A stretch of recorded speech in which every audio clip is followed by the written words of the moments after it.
Para que a célula mantenha relativo isolamento do meio, é necessário uma barreira que impeça a passagem de moléculas, e essa barreira é a membrana celular. Mas como é necessária a troca de substâncias entre a célula e o meio, a membrana deve atuar no controle da passagem de moléculas. Vamos entender melhor como funciona o transporte através da membrana no Fisiologia Humana.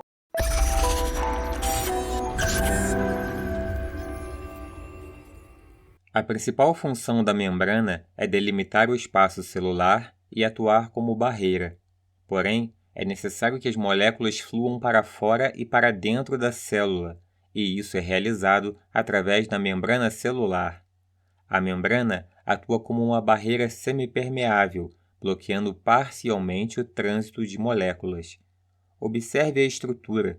Os lipídios mais comuns da membrana são os fosfolipídios, que possuem uma cabeça hidrofílica que fica exposta ao meio aquoso, tanto do lado interno como do lado externo da célula, e uma cauda hidrofóbica que fica voltada no interior da membrana. Esse transporte de moléculas pode ocorrer por dois mecanismos distintos: difusão ou transporte ativo. Na difusão, o movimento aleatório das moléculas é responsável pelo transporte, enquanto que no transporte ativo há necessidade de uma proteína carreadora. Para entender melhor a estrutura geral da membrana, bem como suas funções, há um vídeo neste canal. Todas as moléculas do nosso corpo estão em constante movimento, e esse movimento contínuo de moléculas é chamado de difusão. Então observe a panela de pressão. Sem estar sendo aquecida, o movimento das moléculas na água é bastante lento. Aqui estamos vendo parados, mas considere um movimento lento. Quando aquecemos a água, as moléculas difundem-se mais rapidamente de um lado para o outro. A temperatura é dada pela energia cinética das partículas em movimento. Outro ponto fundamental que deve ser compreendido é que as moléculas migram espontaneamente a favor do gradiente de concentração, ou seja, do local onde estão mais concentradas para o local onde estão menos concentradas. Imagine que as bolinhas são substâncias diferentes separadas por uma membrana permeável, ou seja, que permite a passagem das substâncias. As bolinhas azuis estão todas de um lado e as vermelhas do outro. Como as moléculas fluem para o local de menor concentração, elas então iriam se misturar. Isso ocorre pelo fato das moléculas fluírem aleatoriamente, e ao fluírem aleatoriamente, elas começam a se dispersar. Imagine também que as bolinhas representassem cargas opostas. Cargas opostas se atraem e iguais se repelem. Portanto, se as bolinhas fossem cargas opostas, o mesmo aconteceria, e com o tempo, cargas positivas e negativas iriam se misturar. Assim, podemos dizer que as moléculas vão se deslocar naturalmente a favor do gradiente de concentração e do gradiente elétrico, e é isso que se chama de gradiente eletroquímico. Para se opor a essa tendência natural, ou seja, deslocar moléculas para onde elas já estão mais concentradas, no caso, jogar mais bolinhas azuis onde já estão as bolinhas azuis, é necessário gasto de energia. O mesmo é verdadeiro para deslocar moléculas de uma determinada carga para um local onde tem mais moléculas da mesma carga. A difusão através da membrana celular é dividida em dois tipos: difusão simples e difusão facilitada. Na difusão simples, as moléculas passam diretamente através da membrana e não há nenhuma participação de proteínas carreadoras. Esse tipo de difusão é que ocorre para moléculas hidrofóbicas ou lipossolúveis, que são solúveis em lipídios e por isso passam a membrana diretamente, como por exemplo o oxigênio, o etanol, o gás carbônico, que é o CO2, nitrogênio e alguns outros exemplos. Outro exemplo de difusão simples é o de moléculas hidrofílicas que não conseguem diluir-se através das membranas. Elas passam por canais proteicos na membrana celular. A própria água se utiliza desses canais, chamados de aquaporina. A seletividade dos canais para vários tipos de substâncias relaciona-se tanto com suas cargas elétricas como com o seu diâmetro. Canais de potássio são, por exemplo, 1000 vezes mais permeável ao potássio que ao sódio. Na difusão facilitada, a molécula a ser transportada necessita de uma proteína carreadora. Esta proteína carreadora facilita o processo de difusão. A diferença da difusão simples para a facilitada é que na facilitada as moléculas fluem diretamente pelo canal, enquanto que na difusão facilitada a molécula precisa se ligar à proteína carreadora, que então altera sua conformação e libera a molécula do outro lado da membrana. Portanto, na difusão simples, quanto mais moléculas acumuladas em um dos lados da membrana, mais rapidamente a difusão ocorrerá. Na difusão facilitada, a velocidade de difusão será limitada pelo tempo em que a proteína carreadora demora para mudar sua conformação e liberar a molécula do outro lado da membrana. Entre as moléculas que atravessam a membrana por difusão facilitada estão a glicose e a maioria dos aminoácidos. No transporte ativo, a célula precisa bombear moléculas contra o gradiente elétrico ou químico, e para isso precisa gastar energia. Muitas vezes, a célula pode necessitar grandes quantidades de substâncias no líquido intracelular, embora a quantidade desta no meio extracelular é pequena. Esse, por exemplo, é o caso do potássio. Por outro lado, é necessário ter baixas concentrações de determinadas substâncias dentro da célula, ainda que a quantidade dela no meio extracelular seja alta. Esse é o caso do sódio. Esse processo não pode ser realizado por difusão, já que as moléculas tendem a fluir do local de menor concentração para o de maior concentração. Para bombear moléculas contra um gradiente de concentração ou elétrico, é necessário um processo chamado transporte ativo. Entre as moléculas que são ativamente transportadas pelas células estão o cálcio, sódio, potássio, ferro, hidrogênio e cloreto. Canais iônicos como o do potássio e sódio funcionam como comportas.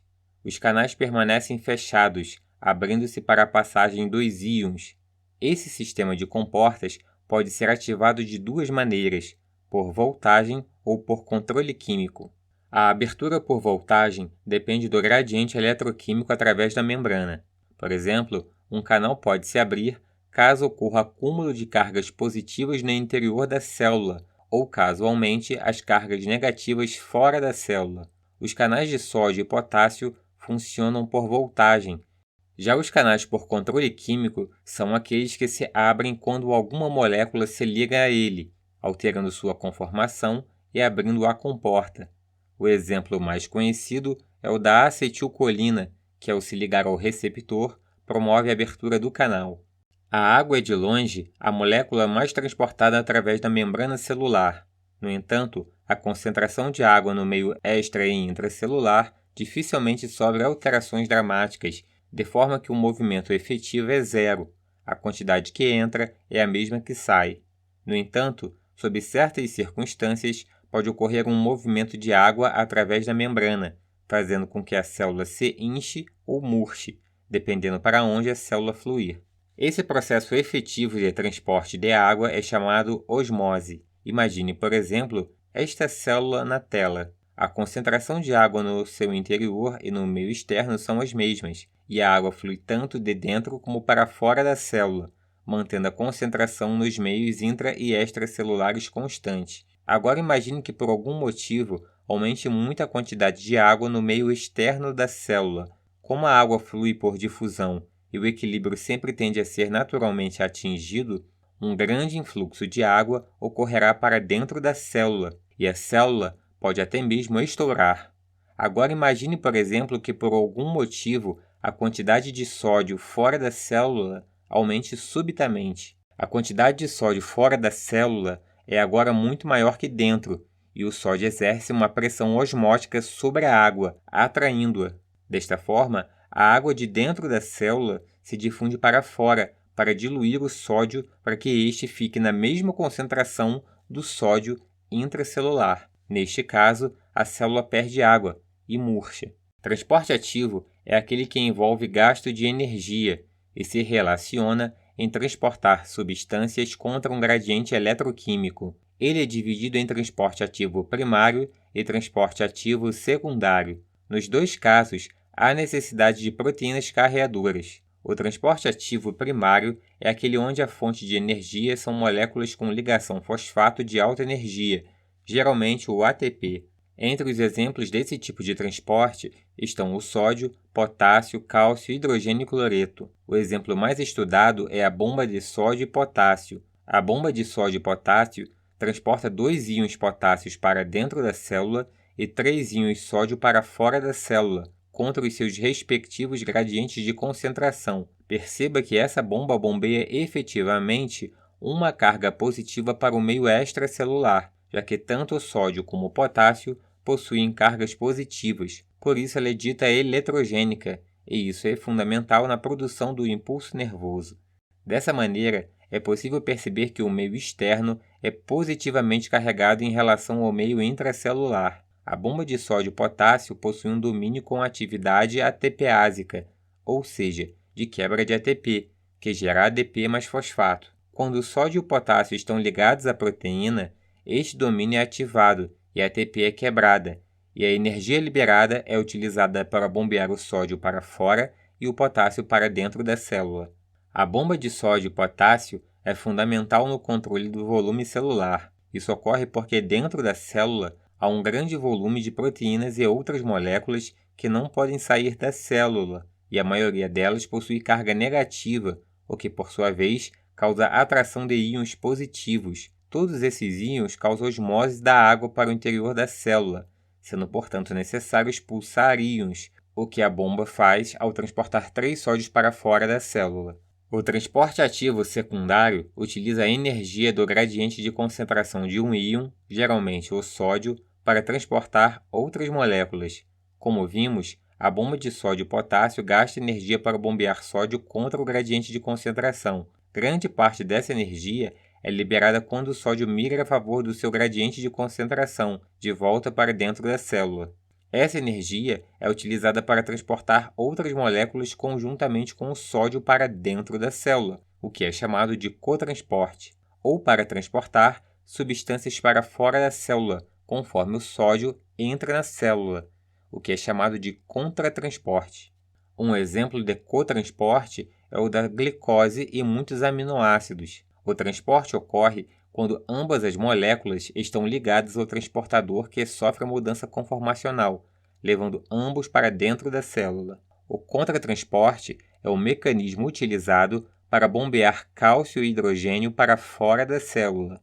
O sódio se liga do lado externo e o íon a ser contratransportado se liga na porção interna da proteína.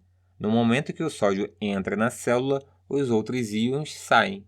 Em alguns lugares do corpo, substâncias necessitam ser carreadas por toda a espessura de uma camada de células. Esse tipo de transporte ocorre através dos epitélios intestinal, tubular renal e de todas as glândulas exócrinas, da vesícula biliar e da membrana do plexo coroide do cérebro.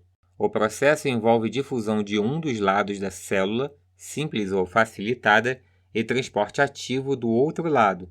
Observe o exemplo do epitélio intestinal. Assim que você come, há sódio no alimento ingerido, que entra nas células intestinais através de difusão. No entanto, esse sódio é constantemente transportado para o espaço extravascular do outro lado da célula, aumentando a concentração de sódio. Como a célula precisa continuar bombeando o sódio contra o gradiente de concentração, é necessário transporte ativo. Esse sódio, então, passa do espaço extracelular para o leito vascular. Lembra que o sódio causa osmose de água, e sendo bombeado, o sódio carrega consigo água. Como o sódio entra no leito vascular, também aumenta a osmose da água do espaço extracelular para o leito vascular. Por esse motivo, o sódio eleva a pressão arterial, pois com mais água dentro dos vasos, mais pressão é exercida contra a parede dos vasos.